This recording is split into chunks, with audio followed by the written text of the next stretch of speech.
Hello दोस्तों, आज के इस वीडियो में हम बात करने वाले हुए हैं आईटीआई फर्स्ट ईयर के लिए जो इलेक्ट्रीशियन का इंपॉर्टेंट क्वेश्चन है उसके बारे में। दोस्तों हम इस वीडियो में बात करेंगे आपके सामने, और साथ साथ इस वीडियो के अंत में आपको इस जो क्वेश्चन है इसका पीडीएफ भी अपलोड कर दिया जाएगा, तो आप लोग पीडीएफ से भी देख सकते हैं क्वेश्चन को। तो दोस्तों यहाँ पर जो पहला क्वेश्चन है देख सकते हैं, यहाँ पर जो पहला सबसे क्वेश्चन है वो है कि यहाँ पर आप देख सकते हैं कि बार यूनिट इज इक्विवेलेंट टू, मतलब जो बार यूनिट होता है वो कितने इक्विवेलेंट के बराबर होता है। ठीक है, तो इसका जो करेक्ट आंसर हो जाएगा 10⁵ न्यूटन मीटर। ठीक है दोस्तों, यहाँ पर जो क्वेश्चन है यहाँ पर सिर्फ क्वेश्चन और आंसर दिया गया है, ऑप्शन नहीं दिया गया है। ठीक है, और ऑप्शन क्या होता है कि जो आपको करेक्ट आंसर अगर पता रहता है तो आप ऑप्शन में सही ठीक कर सकते हैं। ठीक है, तो यहाँ पर जो भी क्वेश्चन बनाया गया है उसमें सिर्फ आंसर दिया गया है। ठीक है, तो यहाँ पर जिसका करेक्ट आंसर हो जाएगा 10⁵ न्यूटन मीटर स्क्वायर। ठीक है, तो ऐसे लिखा आता है कुछ 10⁵ न्यूटन पर मीटर स्क्वायर। ठीक है,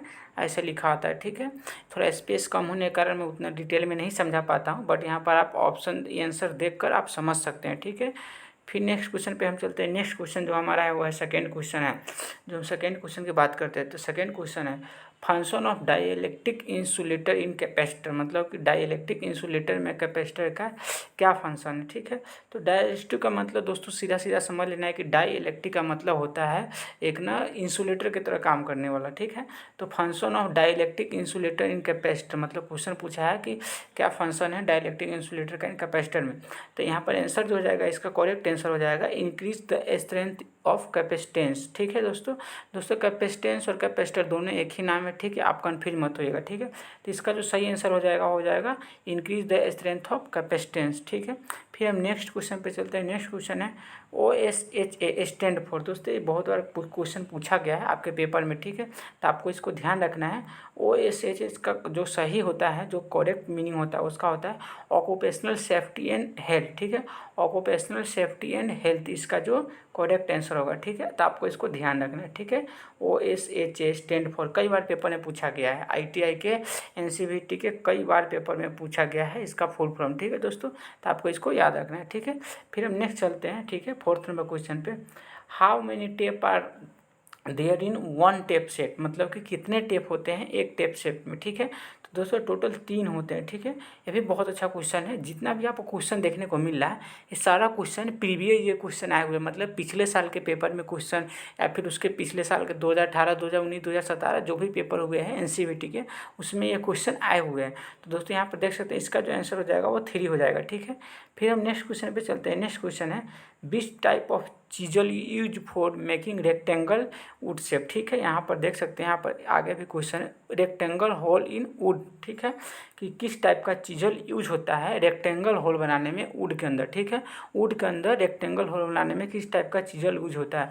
आई होप आपको दिख रहा होगा क्वेश्चन। ठीक है, तो यहाँ पर दिख रहा होगा क्वेश्चन नंबर जो है क्वेश्चन नंबर 5। ठीक है, कि which type of chisel use for rectangle hole. ठीक है, ये भी बहुत अच्छा क्वेश्चन है। ठीक है, तो आपको याद रखना है प्राइमर चीजल होता है वो रेक्टेंगल होल को बनाने में यूज होता है। ठीक है दोस्तों इस सारे क्वेश्चन का PDF मैं आप इस वीडियो के इंड में डिस्क्रिप्शन लिंक वहाँ पर दे दूँगा, आप वहाँ से डाउनलोड करके देख सकते हैं। ठीक है, फिर हम चलते हैं 6 क्वेश्चन के ऊपर। 6 क्वेश्चन है cold chisel are made of. Cold chisel किस चीज़ से बना होता है। ठीक है, तो ये रोलिंग मटेरियल जो होती है उससे बना होता है। ठीक है, यहाँ पर बहुत सारे मटेरियल होते हैं, हमारे कास्ट आयरन होते हैं, अलग अलग टाइप का आयरन होता है। ठीक है दोस्तों, तो इसके अलग अलग मटेरियल बनाए जाते हैं। ठीक है, यहाँ पर कोल्ड चीजल पूछा गया है। ठीक है, तो ये रोलिंग से बना होता है। ठीक है, फिर हम चलते हैं नेक्स्ट क्वेश्चन पर, 7th नंबर क्वेश्चन पर। 7th नंबर क्वेश्चन है type of file use for would work, मतलब फाइल जो होता है वुड वर्क के लिए कौन सा फाइल का यूज होता है। आपने फाइल देखा होगा कि पतला सा यहाँ पर कुछ डंडी सा होता है इनका जो यहाँ पर बना होता है। फिर उसके बाद यहाँ पर देख सकते हैं कुछ ऐसे होता है जो कि अलग अलग टाइप के फाइल होते हैं, इसमें कुछ ऐसे ऐसे होता है जिसको आप ना सिंपल भाषा में अलग अलग जगह पर अलग अलग बोला जाता है, कुछ इस प्रकार से फाइल होते हैं। ठीक है दोस्तों, तो आपको पता होना चाहिए वो जो टूल आते हैं तो ये टूल के अंदर आ रहे हैं। ठीक है, तो टूल के बारे में बेसिक आपको पता होना चाहिए। रेस्प कट फाइल होते हैं वो इसके अंदर वुड वर्क में काम आता है। ठीक है दोस्तों, अगर आप वर्कशॉप में काम किए तो आपको पता होगा। ठीक है, फिर हम चलते हैं क्वेश्चन नंबर 8 के ऊपर।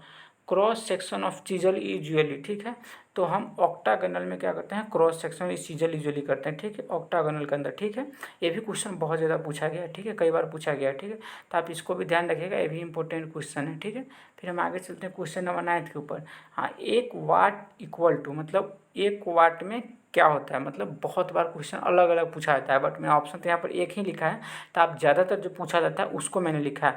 तो 1 वाट इक्वल टू, आपको मैंने इक्वल टू का साइन दिया है, कई बार ऐसे भी इक्वल टू लिखा हुआ आ जाता है, ठीक है। तो आपको ध्यान रखना है कि इक्वल टू लिखा जाता है, दोनों का मतलब सेम ही होता है। तो 1 वाट इक्वल टू 1 जूल पर सेकेंड, ठीक है, 1 जूल पर सेकेंड। बहुत इंपॉर्टेंट क्वेश्चन है, बहुत बार पेपर में पूछा गया है, ठीक है। फिर हम आगे चलते हैं क्वेश्चन नंबर 10 के ऊपर। क्वेश्चन नंबर 10 है कि इलेक्ट्रिकल पावर, ठीक है, electrical power equal to, electrical power क्या होता है, ठीक है, तो इलेक्ट्रिकल वर्क अपॉन टाइम, ठीक है। P इजिकल टू, हम P से इसको लिखते हैं, ठीक है। P इजिकल टू क्या होता है, इलेक्ट्रिकल वर्क, यानी कि ना वर्क, तो W से हम वर्क को लिखते हैं और टाइम को T से लिखते हैं, तो P इजिकल टू W/T, ठीक है। और भी अलग अलग फार्मूला होता है, जैसे P इजिकल टू VI हो गया, ठीक है, VI हो गया, V² हो गया, अलग अलग फार्मूला होता है, ठीक है दोस्तों। तो मैं कभी अलग वीडियो लाऊंगा तो उसमें इसके सारे फार्मूले को बता दूंगा आपको, ठीक है। तो यहाँ पर आपको अभी ध्यान रखना है कि एक इलेक्ट्रिकल पावर इक्वल टू क्या होता है, electrical power electrical work upon time, यानी कि कई बार आपको P इक्वल टू सीधे पूछ देता है कि W/T होता है, ठीक है, आपको ध्यान रखना है, ठीक है दोस्तों। फिर हम आगे चलते हैं क्वेश्चन नंबर 11 के ऊपर। क्वेश्चन नंबर 11 है 1 किलोवाट आवर इक्वल टू, मतलब 1 किलोवाट आवर में कितने होते हैं, तो 1000 वाट आवर होते हैं, ठीक है, आपको ध्यान रखना है, इजी क्वेश्चन है, ठीक है। फिर हम चलते हैं क्वेश्चन नंबर 12 के ऊपर, ठीक है। क्वेश्चन नंबर जो 12 है, देख सकते हैं PDF में कि हाँ, क्वेश्चन नंबर 12 है 1 कैलोरी इक्वल टू, ठीक है, 1 कैलोरी में कितने जूल होते हैं, ठीक है, ये बहुत बार क्वेश्चन पूछा गया था, आपको ध्यान रखना है। 1 कैलोरी में 4.186 जूल होते हैं, ठीक है, यहाँ पर दिया हुआ है आंसर इसका, ठीक है, आप देख सकते हैं नीचे, ठीक है, 4.186 जूल होता है इसका, ठीक है। सारे क्वेश्चन का आंसर मैंने दे रखे हैं, इस PDF के अंदर मिल जाएगा आपको, ठीक है दोस्तों। फिर हम चलते हैं नेक्स्ट क्वेश्चन के ऊपर। नेक्स्ट क्वेश्चन है question number 13, potential difference is measure. Potential difference जो होता है, जिसको आप सिंपल वोल्टेज भी के नाम से भी जानते हैं, ठीक है, जो कि पोटेंशियल डिफरेंस होता है बैटरी के अंदर होता है, वोल्टेज होती है जो कि हम AC के अंदर नापते हैं, ठीक है। तो सिंपल चीज़ है, इससे ज़्यादा डीप नहीं जाते हैं, तो सीधा यहाँ पर क्वेश्चन पूछा गया है, potential difference is measure by, ठीक है, तो वोल्ट मीटर से मेजर किया जाता है, और मीटर से करंट मेजर किया जाता है, करंट को डिटेक्शन के लिए गैल्वेनोमीटर का यूज करते हैं, मतलब अलग अलग इंस्ट्रूमेंट होते हैं। तो यहाँ पर पोटेंशियल डिफरेंस के बारे में पूछा गया है, तो वोल्ट मीटर इसका करेक्ट आंसर होगा, ठीक है। फिर हम चलते हैं दोस्तों नए क्वेश्चन के ऊपर, दूसरे क्वेश्चन के ऊपर। A good conductor is a dash insulator. तो दोस्तों एक गुड कंडक्टर क्या हो सकता है, इंसुलेटर तो हो नहीं सकता, तो इसलिए यहाँ पर बैड इंसुलेटर, ठीक है, यहाँ पर बैड इंसुलेटर है। कई बार क्वेश्चन घुमा कर पूछा जाता है, बच्चा कंफ्यूज हो जाता है और गलत करके आ जाता है, तो यहाँ पर ध्यान रखना है, जब अच्छा कंडक्टर है वो तो इंसुलेटर तो हो ही नहीं सकता, वो बेकार इंसुलेटर हो सकता है, ठीक है।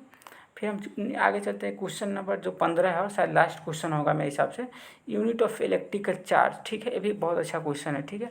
तो इलेक्ट्रिक चार्ज का जो यूनिट होता है वो कूलम्ब होता है, ठीक है, कूलम्ब होता है इलेक्ट्रिक चार्ज का यूनिट होता है। आपने जब बेसिक इलेक्ट्रिकल में इलेक्ट्रिसिटी पढ़े होंगे तो I इज इक्वल टू होता है Q/T, तो T होता है कूलम्ब, कूलम्ब को हम C से लिखते हैं, ठीक है, C से हम कूलम्ब को लिखते हैं, ठीक है दोस्तों। यहाँ तक आपको चीज़ें समझ में आ रही होगी दोस्तों। अगर कोई भी डाउट है तो हमें कमेंट बॉक्स में जरूर बताइए, कमेंट करके, ठीक है दोस्तों। फिर हम मिलते हैं अगले वीडियो में आपके साथ और भी क्वेश्चन लेकर, तब तक के लिए थैंक यू।